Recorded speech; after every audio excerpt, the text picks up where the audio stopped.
5 NFL training camp highlights with stat context, part 2. CMC is back healthy, and all reports indicate he looks just as fast, just as explosive as before. Here's one of my favorite stats on Christian McCaffrey. Just for context, 60% of running back receptions came on passes behind the line of scrimmage last season. 98% were under 10 air yards. It's pretty intuitive. We know nearly all of running back receptions are at or near the line of scrimmage. But since entering the league in 2017, no running back has more targets, receptions, or receiving yards on downfield targets than Christian McCaffrey. Exactly what he showcased in this highlight. Tons of chatter of the backfield competition in Jacksonville. Let's talk about it. Reports are that not Travis Etienne, not Bashal Tutin, but Tank Bigsby, the focal point at running back. Here's the good on Bigsby. Last season, he was really good on the ground. He ranked 9th in rushing yards over expected per carry, 6th in missed tackles forced rate, and 4th in yards after contact per carry.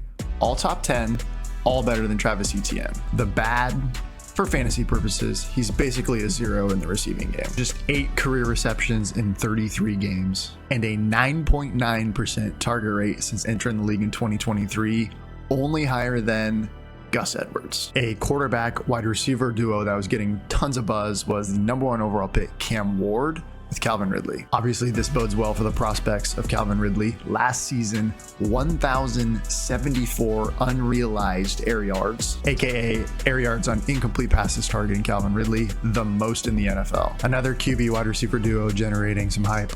JJ McCarthy to Jordan Addison. Now, obviously, Justin Jefferson out at training camp with a hamstring.